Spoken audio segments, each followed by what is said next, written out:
The smell of cinnamon and roasted turkey filled the dining room, but I barely tasted anything. I sat at the head of the table, fork in hand, watching my son Daniel pour another glass of red wine for his wife. The fire crackled in the corner. The clink of cutlery filled the silence between stories. It was supposed to be Thanksgiving, gratitude, warmth, family. Instead, it became the night my heart cracked open. Daniel raised his glass, his eyes never leaving his wife's face.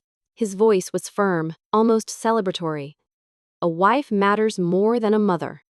The words dropped heavier than the fork I didn't realize had slipped from my fingers. The metallic clang echoed against the hardwood floor, louder than it should have been. I froze, staring at him. My breath caught in my throat. My chest tightened as though invisible hands had clamped down around my ribs. Laughter broke around the table, sharp and careless. His wife smirked, tilting her glass toward him in approval.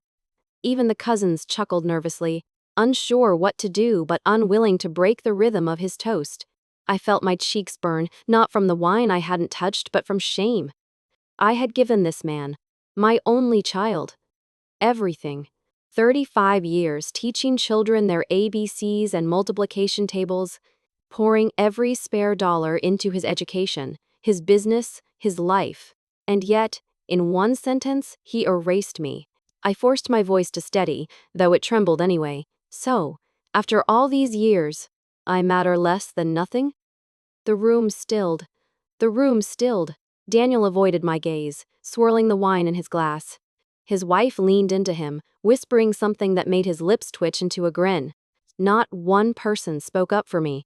The laughter that had filled the room a moment ago died, leaving a hollow silence that pressed against my ears like a scream. I gripped the edge of the table, feeling the wood dig into my palms. My heart pounded so hard, I wondered if they could hear it. My throat tightened until it hurt to breathe. The turkey on the platter suddenly looked like nothing more than cold flesh, the cranberry sauce like congealed blood. Everything felt alien in a room that used to be mine. I looked at my son again, his jaw set, eyes proud, back straight as though he had made some noble declaration. The same boy who once cried when I left him at kindergarten, who clung to my skirt until the teacher pried him off. That boy was gone. In his place sat a man who believed his mother's worth had expired. I didn't cry, not there, not in front of them. I sat through the rest of the meal in silence, pushing food around my plate, smiling politely when someone passed me the gravy, nodding when someone commented on the pie. Inside, my chest was splintering, shards of bone pressing against skin, but my face remained still. Years of teaching unruly classrooms had taught me discipline. Tonight, I wore that discipline like armor. But armor can't protect a heart forever. When the plates were cleared and the laughter moved into the living room, I excused myself quietly. I walked down the hallway of the house I had built, every picture frame suddenly heavy with irony. Daniel's graduation photo, his wedding portrait, the family Christmas card where I had been shoved to the side. I ran my fingers along the glass of each frame, as if touching them could bring back the boy I once knew. It didn't. The house felt like a stranger's. That night, alone in my bedroom, I sat at the desk with a pen and a sheet of paper. The lamp buzzed faintly, casting a pool of light on the page. My hand shook at first, but then the words came. They poured out in a steady line, firm and final. Words of release, not of anger. Words that cut the last thread holding me to a son who had already let go. I folded the note carefully, placed it on the dining table where he would see it in the morning. Then I stood by the window, watching the streetlights blur through the glass as tears finally broke free. They were hot, relentless but silent. No one would hear me cry this time. At dawn, while the house still slept, I packed a single suitcase. I didn't take much, just my clothes, some books, the old chalkboard I had used in my classroom. Everything else could stay. My footsteps echoed as I walked through the empty rooms one last time. I turned the key in the lock, not leaving it on the counter like before. For once, the key was mine.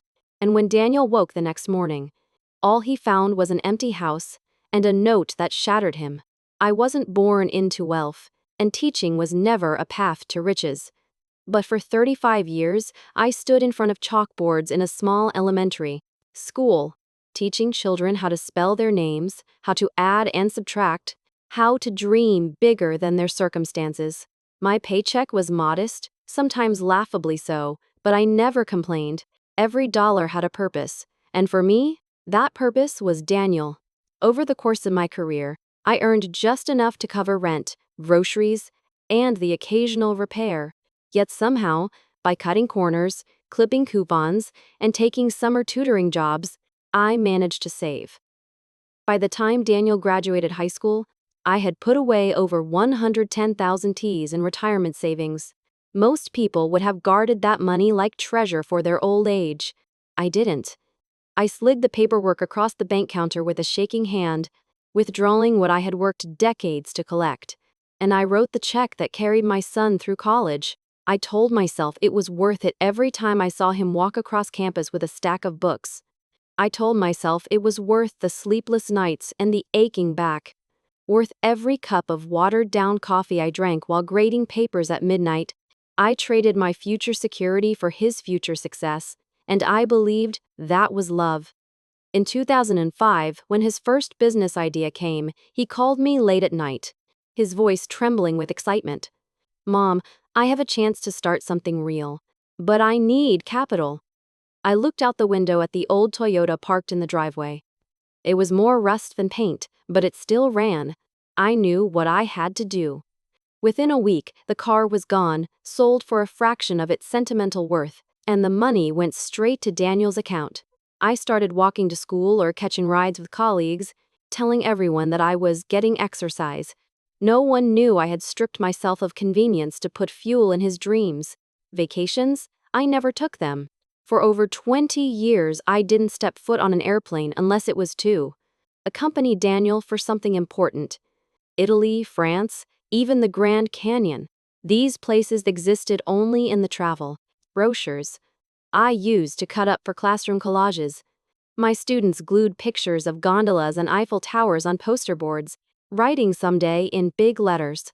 I would smile, handing them pieces of chalk to underline their dreams. Meanwhile, my own someday was packed away in the dusty corners of my mind. The chalkboard was always my symbol.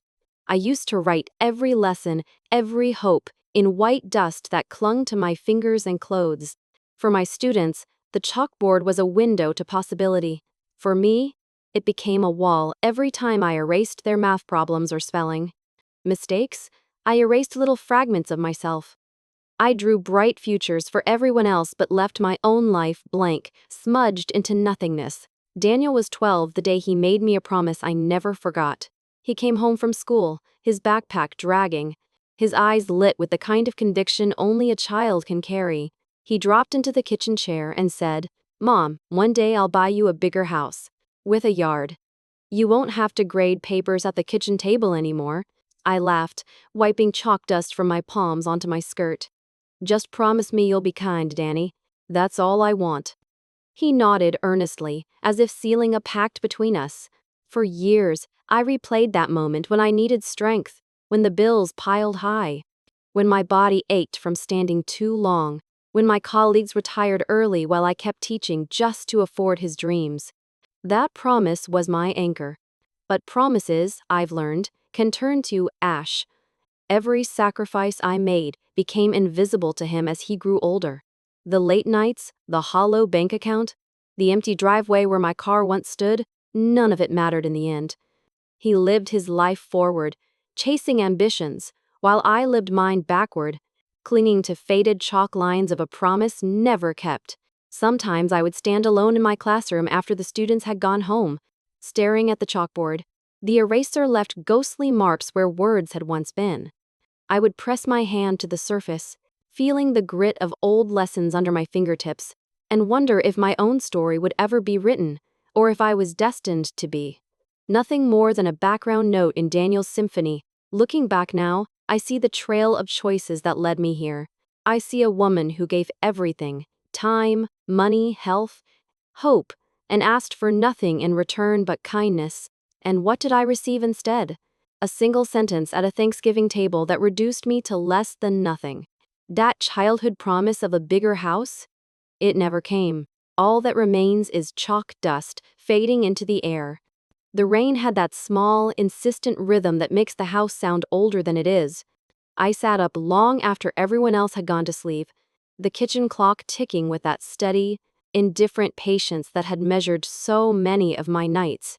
The Thanksgiving lights had been taken down, the turkey box was shoved into the bin, but the words Daniel had spoken still trembled in my ears.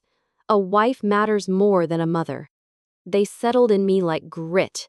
I pulled the retirement book toward me, the thin paper, the columns of numbers I had watched swell little by little, decade after decade.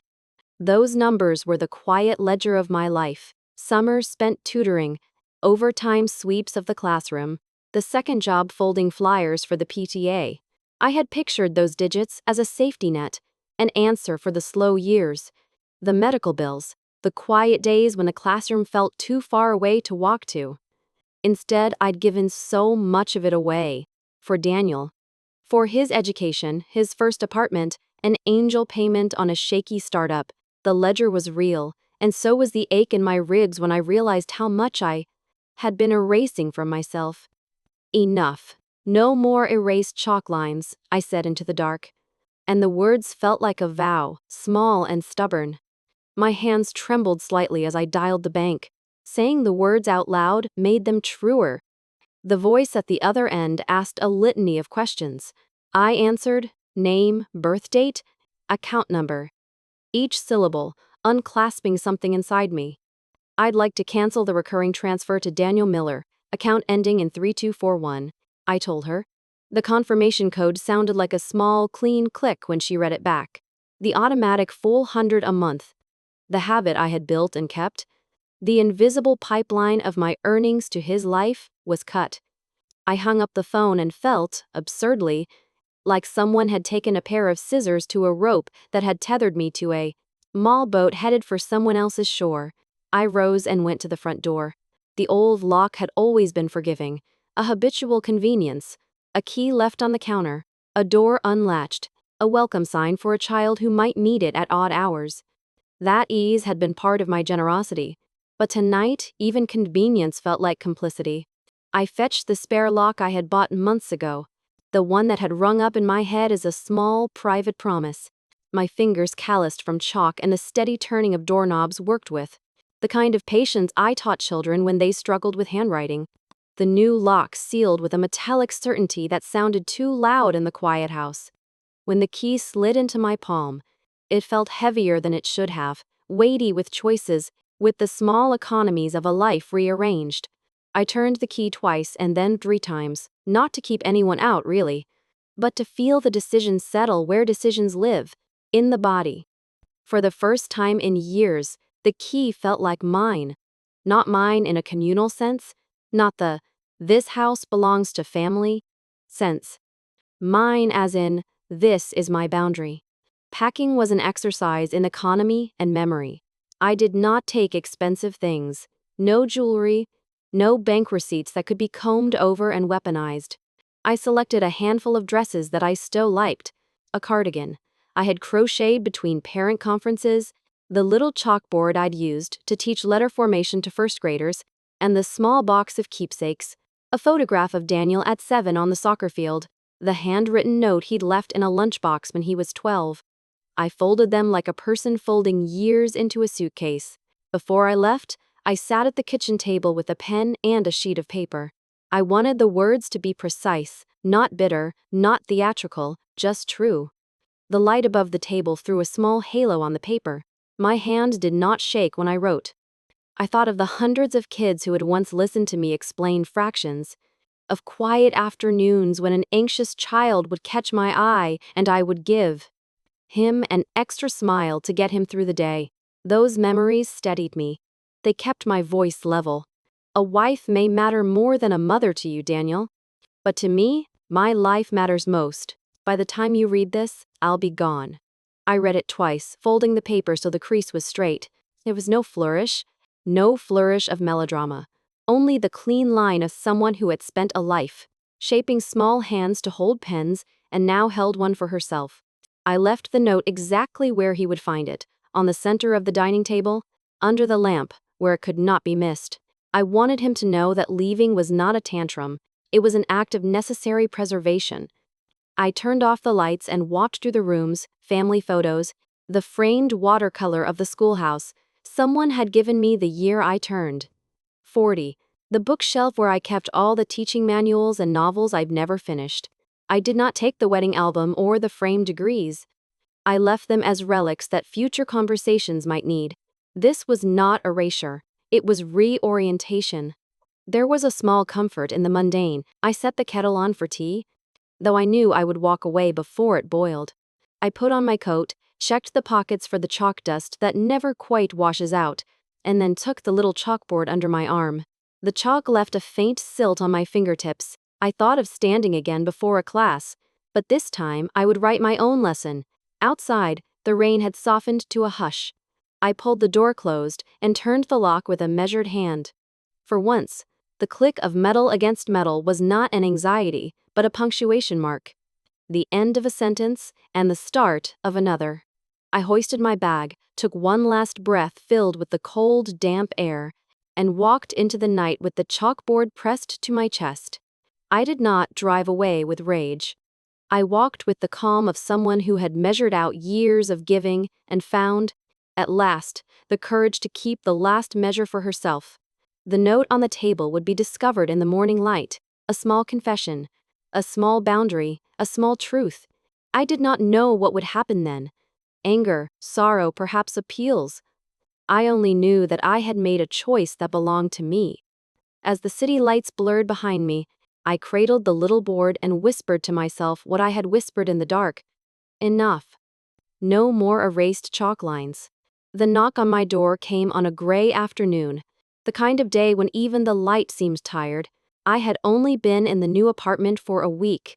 The walls still smelled faintly of paint, the furniture was second-hand but clean, and for the first time in decades, the silence in a room felt like mine. I had brewed a pot of tea, left the chalkboard on the kitchen counter, and sat down with a notebook to write what I imagined might become the first page of a life I hadn't yet dared to live. The knock came again, harder, sharper. My stomach tightened before I even looked through the peephole. Daniel. And his wife, Marissa.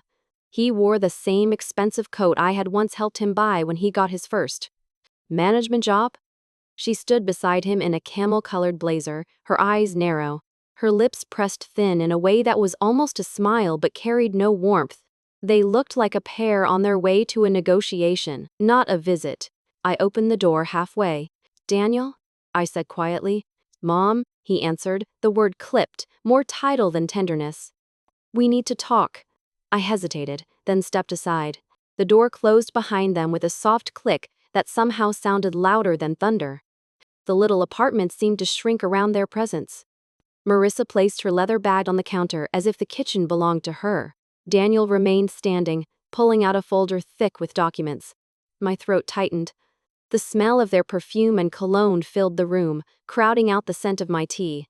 "We're here because you're making things unnecessarily difficult," Daniel began. His voice carried that smooth firmness he used in presentations, the one that made strangers nod without question. "We just need you to sign the power of attorney papers. That way we can manage your finances responsibly." He opened the folder and slid a stack of papers across the table. The crisp shuffle of paper against wood made my chest ache. I looked down. Lines of legal jargon swam before my eyes, places for signatures marked with bright yellow tabs. "Sign here. Sign here. Sign here. Sign away." I kept my voice steady. "Why would I need someone else to manage my money, Daniel?" "Because," Marissa cut in, her tone silk hiding steel, "you're not thinking clearly. You moved out without telling anyone. You left that note. It's obvious you're overwhelmed. Daniel's just trying to protect you." "Protect me." The words tasted bitter. For decades I had protected him, from bullies, from debt collectors, from his own reckless decisions. Now protection was being redefined as control. Daniel leaned closer, his palm pressing the papers. "Mom, don't be stubborn. Just sign it." The air thickened. I could hear the hum of the refrigerator, the faint ticking of the wall clock, even the small rattle of the teacup in my hand. Every sound seemed magnified, as if the room itself were waiting for my answer. I placed the teacup down, slowly, deliberately. My fingers no longer trembled. "No," I said. The single word felt like the first true lesson I had ever given. Him as an adult. I was a teacher, not your bank. His eyes widened, then hardened. "Mom? I spent 35 years teaching other people's children how to spell, their names, how to multiply numbers, how to believe in themselves. And I gave you everything I had. But I will not give you this. Not anymore." Marissa's chair scraped back sharply. "This is ridiculous. If you don't sign, you'll regret it. The court will see reason, even if you can't." I met her gaze. "Let the court see. At least then, for once, someone will listen to my side of the story." Daniel's jaw tightened. His hands gathered the papers with a violent snap. He shoved them back into the folder, the edges bending under his grip. His face was flushed, his voice rising in a way I had not heard since he was a child, denied something he wanted. "You're making a mistake, Mom. If you won't cooperate, then fine. We'll see you in court." The words hung heavy in the room, vibrating in the air like the aftermath of a slammed door. For a moment, none of us moved. The clock ticked. My tea cooled. Finally, I stood and walked to the door. I opened it wide. "Then I guess we're finished here." They walked out without looking back. Daniel's shoes struck the hallway floor in sharp beats. Marissa's heels clicked like punctuation marks, final, cold, unforgiving. When the door shut behind them, I leaned against it, pressing my forehead to the cool wood. My chest rose and fell, breath shallow at first, then deeper. The silence returned, not fragile this time, but solid. I walked back to the table, to the little chalkboard. Picking up the piece of chalk, I wrote one word in neat, white strokes: no. For years I had erased that word, softened it, replaced it with sacrifice. Tonight it stayed on the board, clear and unshaken. After they left, the confrontation replayed in my mind with brutal clarity. Every detail was carved into memory. The way Daniel refused to meet my eyes when I said no, the way Marissa's fingers tapped impatiently on the leather of her bag, the way the papers seemed to glow with accusation under the kitchen light. I walked through the apartment, touching the edges of the furniture, grounding myself. This space was still new, but it was mine. No one had the right to demand entry into it, to demand ownership of what I had left. I thought about the classroom once more, the chalk dust that never left my fingers, the hundreds of children who had learned to write their names under my gaze. I had told them, stand tall, trust yourself, respect your boundaries. And yet, for years, I had broken my own lesson. Tonight, in a cramped apartment with a single cup of tea, I had finally practiced what I preached. Their threat still echoed, "We'll see you in court." The idea should have terrified me. But instead of fear, I felt something else, something steadier. Resolve. If they wanted a fight, then they would get one. And for the first time, I wasn't afraid of being the one who stood alone. When the envelope arrived, heavy with the weight of official seals and stamps, my hand shook before I even opened it. The return address was a law firm downtown, one I had seen in glossy magazines where men in expensive suits boasted about their victories. I tore the flap and unfolded the letter, the paper stiff and cold. The words blurred at first, but the meaning cut sharp. Petition for guardianship, filed by my son Daniel Miller, claiming I was no longer of sound mind to manage my own finances. Attached were exhibits, medical notes, affidavits, even a sworn statement that I had shown confusion and impulsive behavior. They painted me as fragile, unstable, unfit. I sank into the chair, the letter trembling in my lap. My chest tightened until I could hardly breathe. The chalkboard on the counter stared back at me. The faint "no" I had written still visible in white dust. Now the word mocked me. How could I fight a son armed with lawyers, with fabricated evidence, with power I didn't have? For the first time in a long while, I felt small. That night, I barely slept. I heard echoes of Daniel's voice in the silence. "Mom, don't be stubborn. Just sign it." And Marissa's sharper tone, "The court will see reason." My hands gripped the blanket as though it might anchor me. The thought of standing in a courtroom, accused of madness by the very child I had raised, made my stomach churn. By morning, I decided I couldn't keep this to myself. I knocked on the door of the apartment next to mine, apartment 3B, where Ruth lived. Ruth was 72, her hair white and cropped short, her back bent slightly from years at the blackboard. She had taught history at the same district where I had taught elementary school. We had met in the laundry room a week earlier, exchanging polite greetings, trading detergent tips like old soldiers sharing rations. When she opened the door, she saw my face and didn't ask for pleasantries. "Anna, what's wrong?" I held out the papers, my hands trembling. "My son, he's taking me to court. He says I'm not fit." He has proof, Ruth. Ruth, proof I know isn't real." She took the documents, adjusted her glasses, and read carefully. Her eyes narrowed. "Fabricated medical notes. Witness statements that don't sound credible. He's trying to build a case, but Anna, this is sloppy. I've seen these tactics before. Teachers know when someone's cheating." Her voice steadied me. She gestured for me to sit at her table. The kitchen smelled faintly of cinnamon and chalk dust, as if the past had settled in her walls. "Listen," she said, reaching into a small tin on the counter. She pulled out a piece of white chalk, smooth, round, the kind we used to carry in our pockets for emergencies. She placed it into my palm, closing my fingers around it. "Time to write your own lesson, Anna."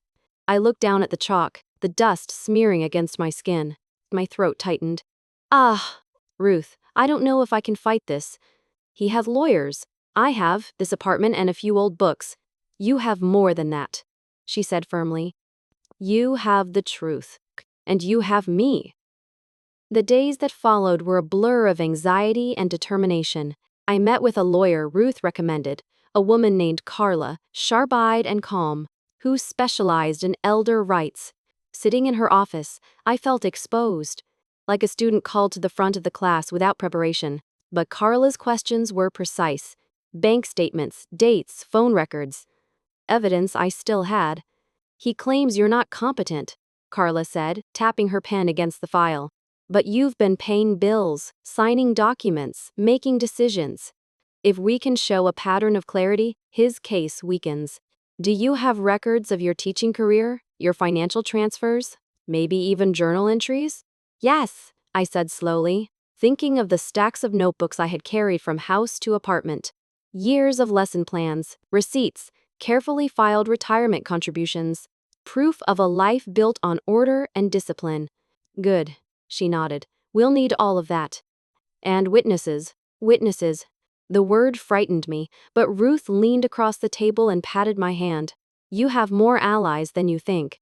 Let people speak for you. Neighbors, colleagues, former students. They'll remember who you are." For the first time in weeks, I felt a flicker of hope.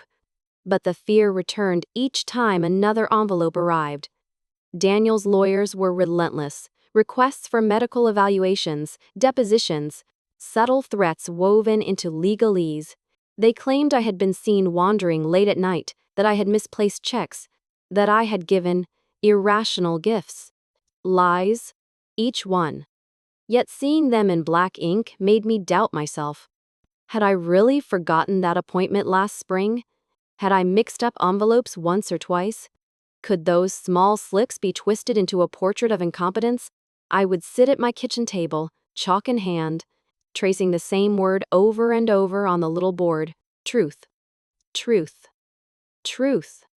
Some days it felt like the only thing keeping me from unraveling. Ruth often came by in the evenings. She would bring cookies or tea, sit across from me, and remind me of who I was.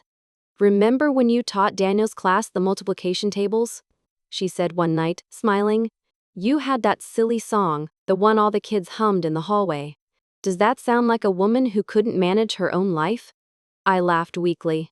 "It sounds like a woman who sang too loudly." "It sounds like a teacher," she corrected. "And teachers know how to stand at the front of the room, even when they're afraid."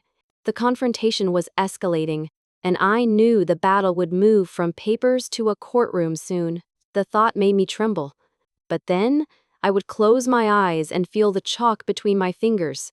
I imagined writing across a vast blackboard, I am not your bank. I am not your property. I am not erase.f. Every smear of chalk dust on my hands reminded me that my story wasn't finished, not yet. Daniel thought he could define me with forged documents. But I was preparing to define myself with truth, written in lines too clear to erase. The folder was left carelessly on the edge of the attorney's desk during a meeting. I shouldn't have seen it, but my eyes caught the familiar curve of his signature, and my breath stopped. It was my name, Anna Miller, written in bold ink on a document I knew I had never touched. I leaned closer, my pulse pounding in my ears. The handwriting was close, frighteningly close. The same slant, the same loop at the A, but the pressure was wrong. I knew my own hand, the way it pressed harder on downward strokes, lighter on the lift. Whoever had forged it had practiced, maybe dozens of times, but they hadn't lived in my skin. That's not mine, I whispered. Carla, my lawyer, looked up. What do you mean? I pointed, my finger trembling but steady in intent. That signature, it isn't mine. They forged it. Her eyes narrowed. She flipped through the pages, scanning. Guardianship consent form, dated last month. And this affidavit. Both signed with your name. She looked at me sharply. Anna, this could change everything. The room spun for a moment. My knees weakened, and I sank into the chair. My hands shook so violently I had to grip them together. To see my name stolen, bent, reshaped into a weapon against me. It was a violation deeper than theft. Memories flooded, the hours of teaching children to write their names for the first time, guiding their small fingers around the chalk, cheering when shaky letters finally spelled identity. Names mattered. A name was more than ink. A name was a voice. I clenched my fists. The chalkboard in my apartment flashed in my mind, the white word I had written, truth. Truth. They can forge my name, I said slowly, the words burning from somewhere deeper than fear, but they cannot erase my voice. Carla's gaze softened but stayed firm. Then we'll make sure the court hears that voice. We'll challenge the authenticity. Handwriting analysis, expert testimony. This forgery could collapse their entire case. I nodded, though my body still trembled. It wasn't just about proving the paper false. It was about reclaiming what had been taken, the integrity of my name, the identity they tried to bury. That night, I sat at my table with the chalkboard in front of me. I wrote my name again and again in white dust. Anna Miller, Anna Miller, Anna Miller, each one more certain than the last. Not forged, not stolen, but mine. And for the first time since this battle began, I felt not just afraid, but fierce. The trial date loomed like a storm cloud. Each day, papers arrived, subpoenas, notices, instructions. My apartment filled with files, binders, evidence. I felt small beside the piles. Yet each sheet was also a reminder that I had not surrendered. Carla insisted I prepare my testimony. The other side will try to shake you, she warned. They'll ask the same question 3 different ways, trying to trip you up. You need to practice. You need to be clear. So, I stood in front of the bathroom mirror, the fluorescent light buzzing above, and faced myself. My reflection looked older than I remembered. Silver hair, tired eyes, the faint sag of skin from years of teaching and sacrificing. But those eyes still held clarity. At first, my voice broke when I rehearsed. My name is Anna Miller, and I stopped, my throat tightening. Tears blurred my sight. Again, my name is Anna Miller, and I am of sound mind. I paid my bills. I taught. My voice wavered, cracked. I gripped the sink, bent forward, breathing hard. Memories of classrooms returned, standing in front of 30 restless children, trying to steady chaos with a single voice. I had done it then. I could do it now. I wiped my eyes, lifted my chin, and tried again. My name is Anna Miller. I taught generations of children to read. Don't tell me I cannot read my own life. The words rang in the small bathroom, echoing back at me. Strong. Measured. Mine. I practiced every night. Sometimes Ruth sat across from me at the table, nodding as I spoke. Sometimes she raised her hand like a curious student, interrupting with questions meant to unsettle me. What if they say you forgot things? I forgot vacations because I never took them, I answered firmly. I forgot luxury because I chose sacrifice. But I did not forget myself. What if they claim you're unstable? I raised a son, managed a classroom of 30 children at once, balanced bills on a teacher's salary.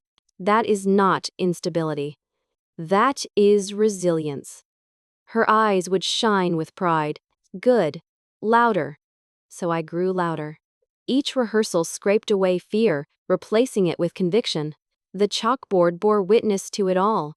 At the end of every practice, I wrote one line across it in capital letters, "My voice will be heard." Dust clung to my fingertips, coating them with proof that I had touched something real. The night before the hearing, I slept little.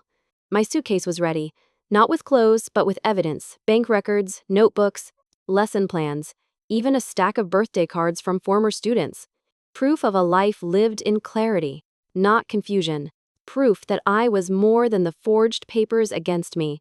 I stood at the mirror one final time before dawn, straightened my shoulders, and spoke to myself as though I were speaking to the judge. I am Anna Miller. I taught generations to read, and I alone will write the ending to my story. The courtroom smelled of old wood and polished floors, a mixture of history and severity. Heavy wooden benches lined the gallery, their surfaces worn by decades of restless hands. The light overhead was unforgiving, casting everything in stark contrast. No shadows to hide in. My heart thudded against my ribs as I stepped into that room, every breath echoing in my ears. I had taught classrooms for 35 years, but this room felt different. Here, silence wasn't a courtesy, it was a command. The bailiff's voice rang out as the judge entered, and everyone rose. My knees nearly buckled, but I held myself upright, remembering the countless mornings I had stood before children who expected me to be steady even when I felt otherwise. Daniel sat at the petitioner's table, sharp in a tailored suit, his jaw tense. Beside him, Marissa's eyes gleamed with something between victory and disdain. Their attorney, a man with slick hair and an expensive tie, shuffled papers with confidence. On the other side, my lawyer Carla sat beside me, calm, precise, her presence like a steady hand on my back. The case began with Daniel's attorney. His words flowed smooth as oil, rehearsed and polished. "Your Honor," he began, "we are here because my client, Daniel Miller, has grave concerns for the well-being of his mother, Anna Miller. She has displayed erratic behavior, abandoning her home without notice, withdrawing large sums irresponsibly, and making impulsive decisions that put her financial security at risk. We believe she is no longer able to manage her affairs and request that guardianship be granted to her son for her own protection." He gestured toward me with a practiced look of pity. I felt his eyes pinning me like a specimen under glass. My cheeks burned, but I stayed still. Then Daniel took the stand. His voice was measured, his eyes glistening as though he rehearsed sorrow. "I love my mother," he said, "but she's not the woman she used to be. She forgets things. She acts out of emotion instead of logic.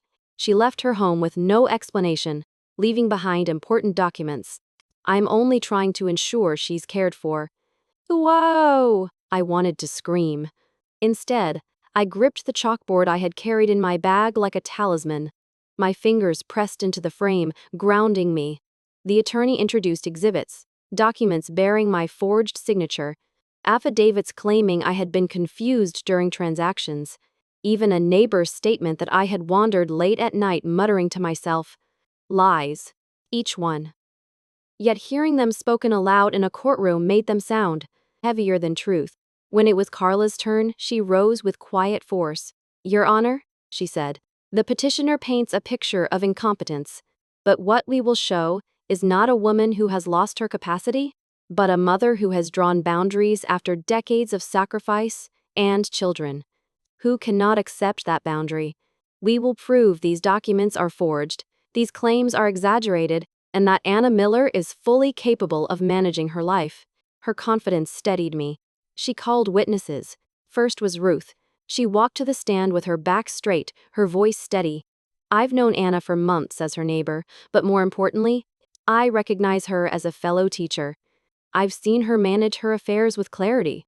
I've seen her prepare her defense with precision. I placed a piece of chalk in her hand and told her to write her own lesson, and she has.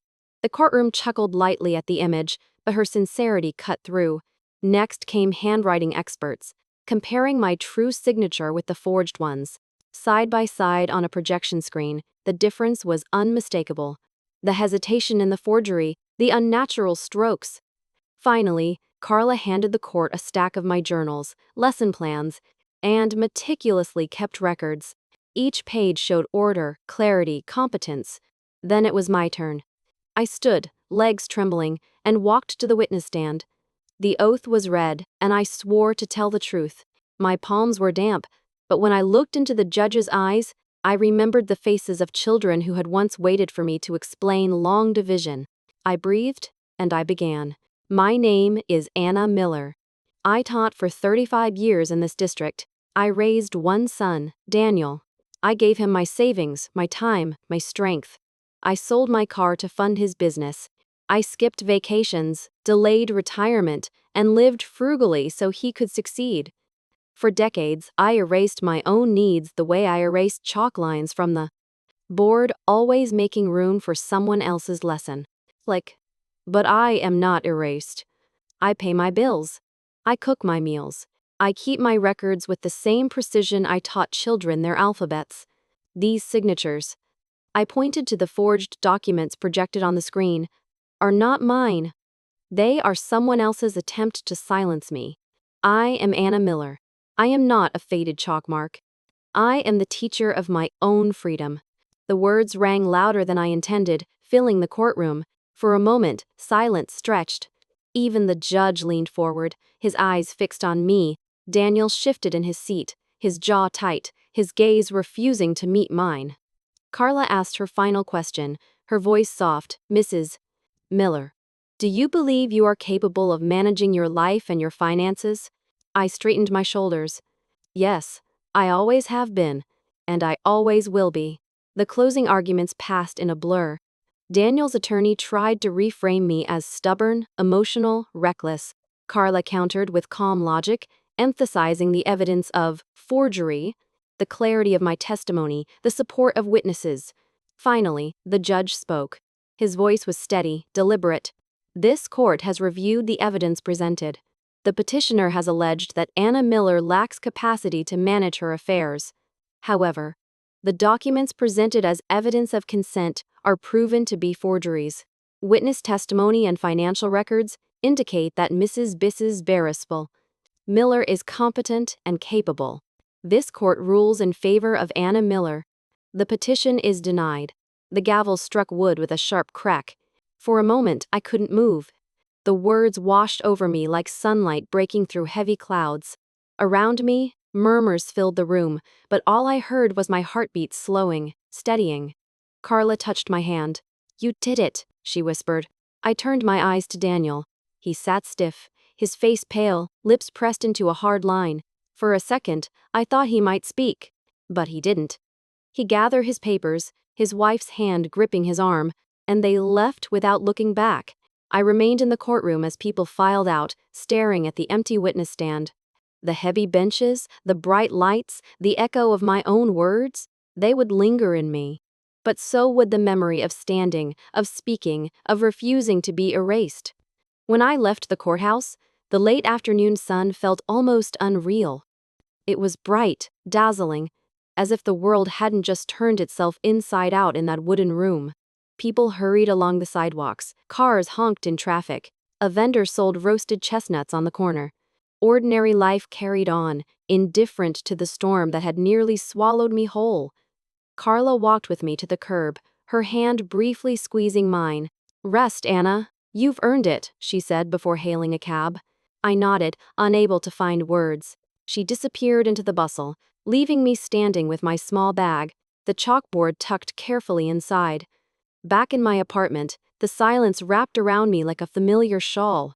I set the chalkboard on the table and stared at it for a long time. The surface was smudged from weeks of words I had written and erased. Truth. Truth? No. My voice will be heard. Now it seemed to wait for something final. I unpacked slowly, placing files back in drawers, tucking away the evidence that had defended me.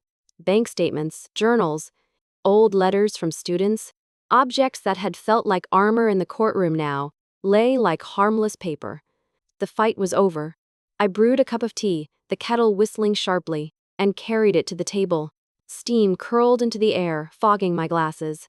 My hand hovered over the chalk. For a moment, I hesitated.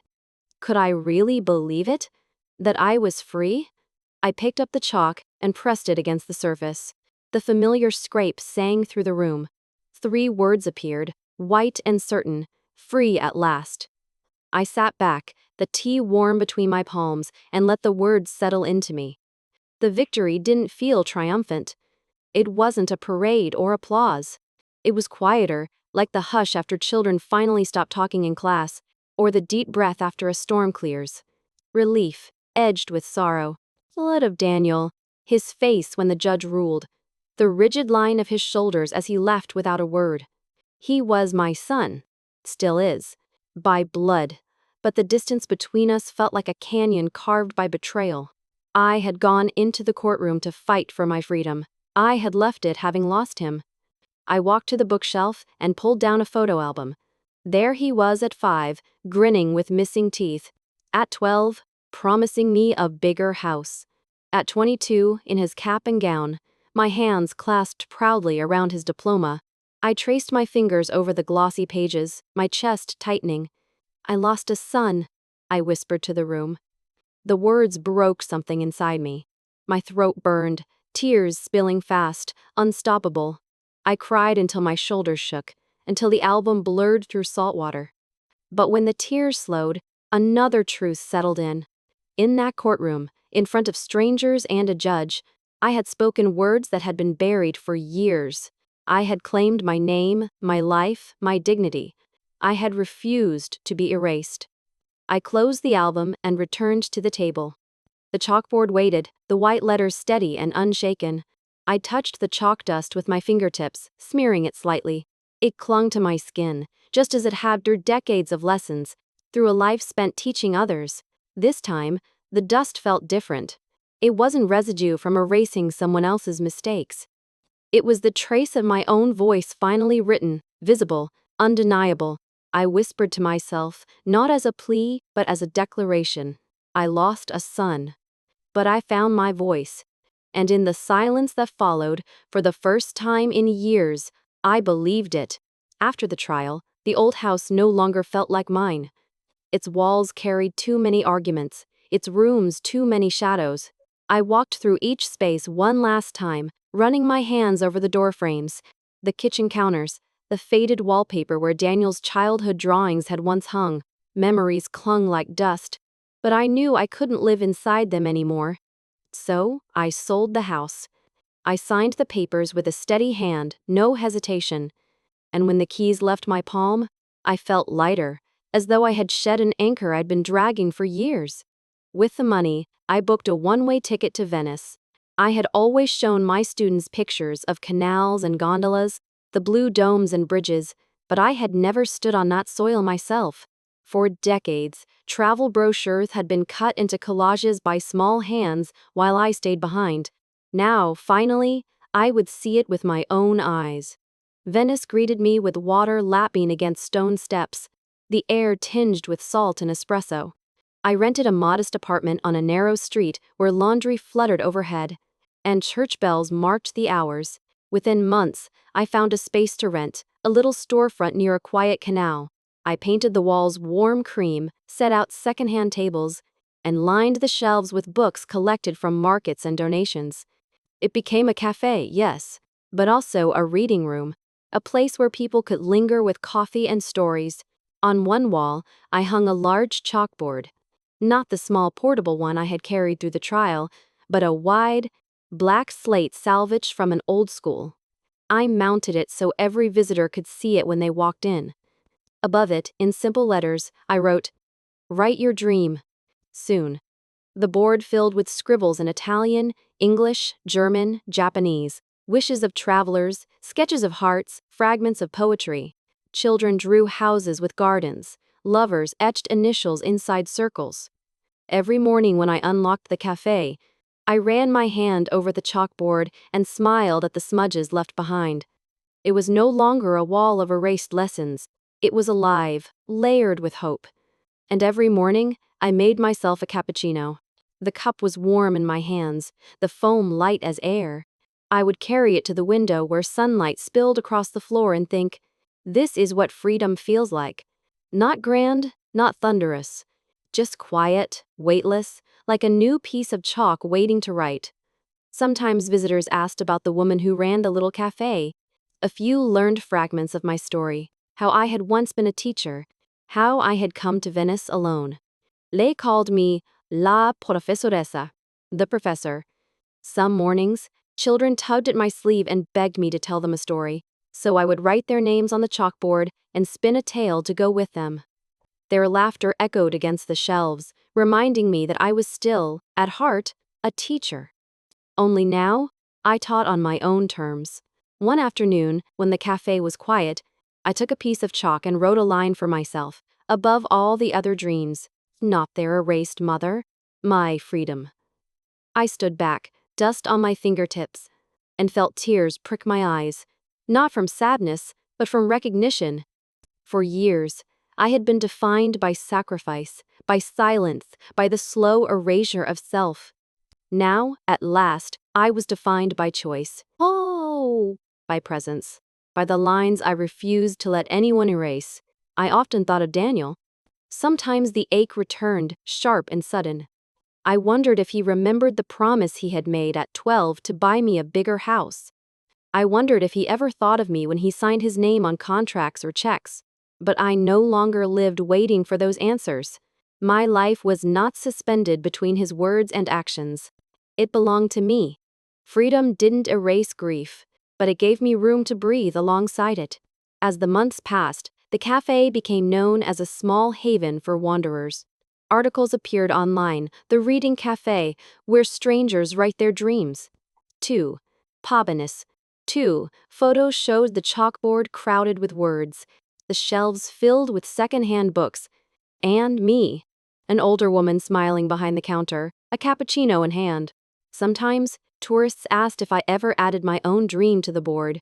I would smile and say, I already did.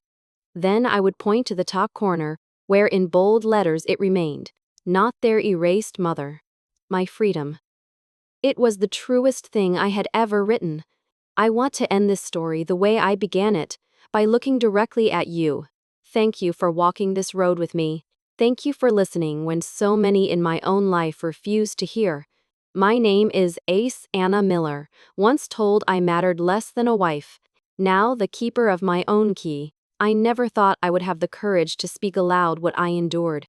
To lay bare the betrayals, the courtroom battles, the nights I thought I might break apart. But I have learned something powerful. Silence does not save us. It only erases us, one chalk line at a time. And I refuse to be erased. So now I turn the question to you. If one day, your own child told you you matter less than nothing, would you stay silent, or write your own ending? I cannot answer that for you. I can only show you what happened when I chose the second path.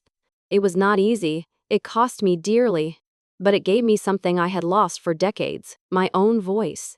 If my story touched you, if even one line stirred something inside you, I ask you for this, share it. Leave a comment, follow along. Not for me alone, but for the mothers, the fathers, the grandparents who sit in quiet rooms tonight holding back tears.